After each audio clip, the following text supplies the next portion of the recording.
Good morning. I am Dr. Srikanth, Professor and HOD, Department of Pathology. So, coming to the WBCs, the leukocytes, coming to the eosinophils, the morphology, the eosinophils are similar to segmented neutrophils in size, that is up to 12 to 15 micrometers, and have coarse, deep red staining granules in the cytoplasm. Granules in eosinophils contain basic protein, that is the major basic protein, MBP, MBP, major basic protein, and stain more intensely for peroxidase than granules in the neutrophils. Eosinophils are involved in reactions to foreign proteins and to antigen body reactions. That's why in conditions like severe allergy, allergic disorders, the cells you see are eosinophils.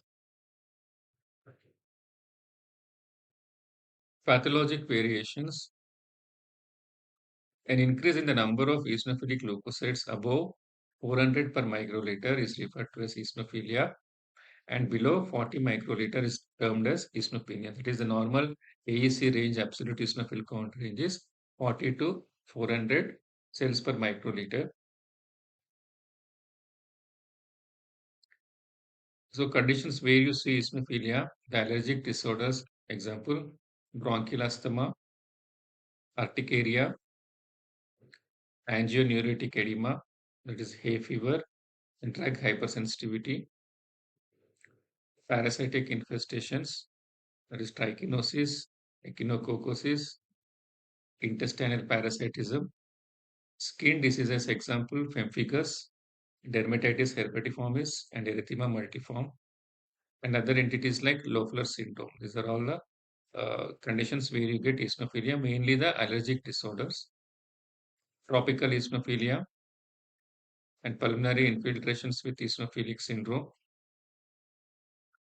and hematopoietic diseases like CML, chronic myeloid leukemia, Hodgkin's disease, Hodgkin's lymphoma, pernicious anemia, polycythemia vera, and malignant diseases with metastasis. Eosinopenia, you see in conditions like adrenal steroids and ACTH-induced eosinopenia in man. So coming to the basophils resemble the other mature granulocytes, but are distinguished by coarse, intensely basophilic granules, which usually fill the cytoplasm and often overlay and obscure the nucleus. The granules of circulating basophils contain heparin, histamine, and 5-hydroxytryptamine. So coming to the pathologic variations.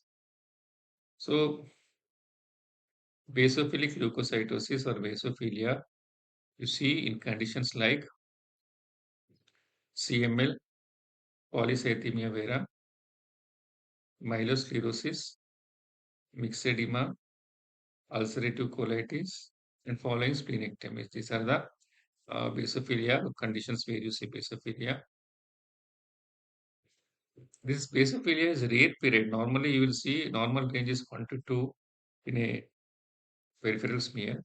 So, but if you want to remember something, at least remember myeloproliferative disorders in which all cell lines are increased, like polycythemia.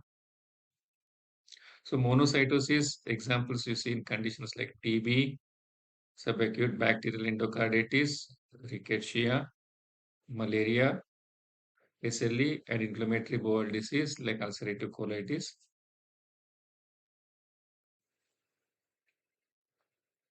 So, coming to the next entity, it is called as a leukomoid reaction. So, why it is called leukomoid reaction means the patient will have signs and symptoms like that of leukemia. The peripheral smear, it looks like that of CML. Sorry, the peripheral smear, it looks like that of CML, but the patient, he won't have any signs of CML, like hepatosplenomegaly, generalized weakness. So, leukomoid reaction is defined as reactive excessive leukocytosis in the peripheral blood resembling that of leukemia, especially CML. So these are the closest differential diagnosis. So leukemioid reaction is defined as a reactive excessive leukocytosis in the peripheral blood resembling that of leukemia in a subject or in a patient who does not have leukemia. Okay. Leukemioid reaction may be myeloid or lymphoid. So myeloid is more common. So myeloid leukemioid reaction causes majority of leukemioid reactions involve the granulocyte series. It may occur in association with a wide variety of diseases. Okay, like infections like in Staphylococcus pneumonia, disseminated tuberculosis, meningitis, diphtheria, sepsis, endocarditis,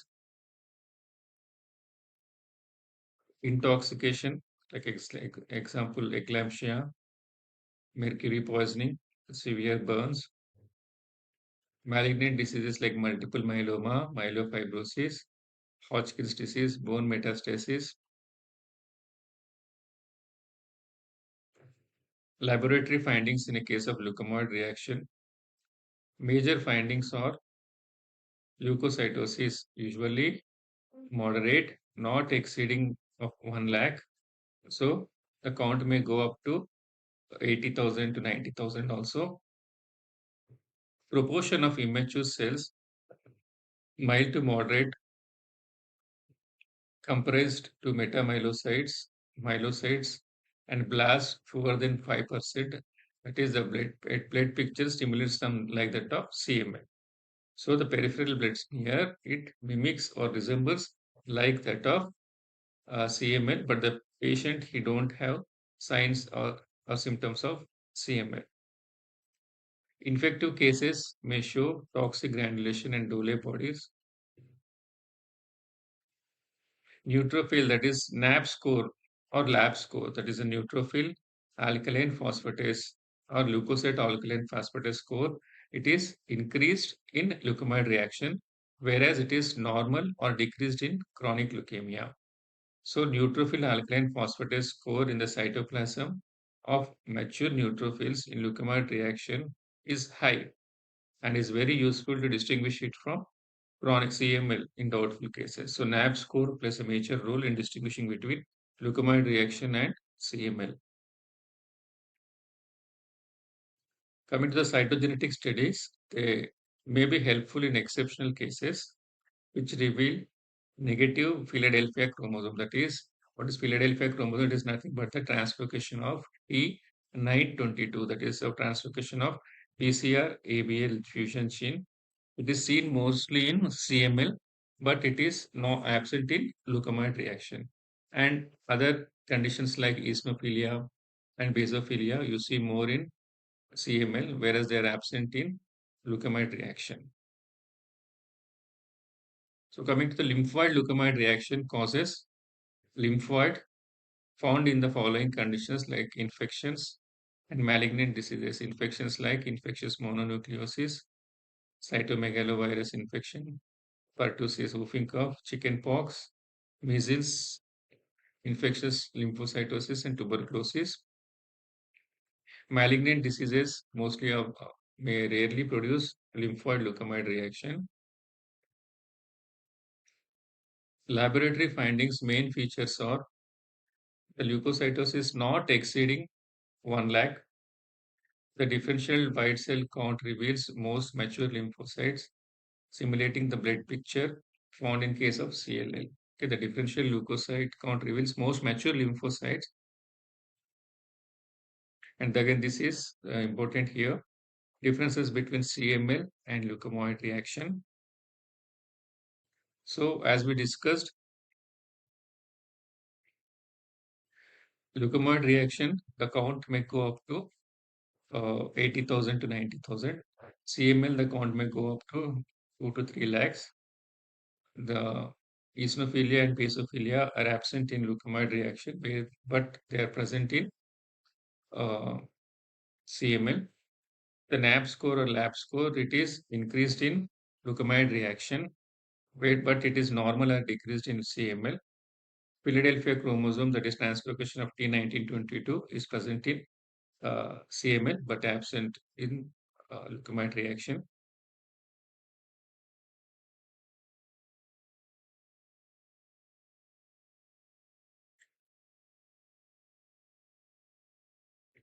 Coming to the next, myeloproliferative disorders.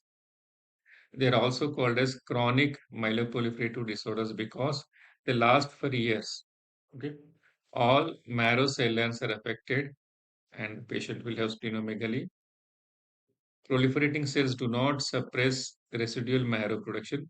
So what are the myeloproliferative disorders, different myeloproliferative disorders like CML, chronic myelocytic leukemia, polycythemia vera, essential thrombocythemia, and myelofibrosis. CML, polycythemia vera, essential thrombocytosis, and myelofibrosis. So coming to the CML, it is not at all like an acute leukemia, but can develop into acute leukemia as a condition called blastocysts. There are three stages of CML, that is chronic phase, accelerated phase, and blast crisis phase. So depending upon the number of blast cells, the blast percentage is less than 10%, then it fits into chronic phase. Accelerated phase, the blast percentage is between 10 to 20%, whereas in blast crisis, you will see the blast percentage will be more than 20%. That means when the blast number is more than 20%, means it is going in favor of acute leukemia, where the blast is present is more than 20%. So how can we differentiate between a CML blast crisis with acute leukemia is the presence of eosinophils and basophils you see in CML blast crisis, whereas they are absent in AML. And also the chromosomal translocation, the Philadelphia chromosome also helped to some extent. Coming to the age group, adults, mostly you see in adults, not in kids, and 90% of Philadelphia chromosome positive. Marrow shows 100% cellular, not 50%, 100% cellular. And the what findings we see mostly in the peripheral smear, same findings you see in the bone marrow also. You see the patient will have significant splenomegaly. The patient will present with mass in the abdomen. And when you go scan, you see a significant splenomegaly. Same thing, the T chromosomal translocation 922, it is ABCR, ABL gene, that is breakpoint cluster region Abelson, that is translocation. Chronic myeloid leukemia comprises about 20% of all leukemias. Okay. A distinctive variant of CML seen in children is called as juvenile CML. The patients will present with anemia, hypermetabolism, splenomegaly, and bleeding tendencies. Lab picture anemia is usually moderate degree and is normocytic normochromic. WBC, it is markedly increased up to 2 lakhs. The natural history I told you, see chronic phase, accelerated with blast crisis. Chronic phase, when the blast percentage is less than 10%. Accelerated phase, the blast percentage is between 10 to 20, and blast crisis more than 20%. So blast crisis of CML is more common and resembles that of the AML. Cytochemistry, if you go for neutrophil alkaline phosphatase, it is normal or decreased in CML, whereas it is increased in leukemoid reactions. And other investigations like elevated serum B12 and vitamin B12 binding capacity, and elevated serum uric acid level, that is hyperuricemia. Other investigations like elevated serum B12 and vitamin B12 binding capacity, and elevated uric acid level, that is hyperuricemia. This is the bone marrow picture. We are seeing plenty of myeloblasts. Okay, these are all the, you can see here the myeloblasts and other myeloid precursors. Thank you.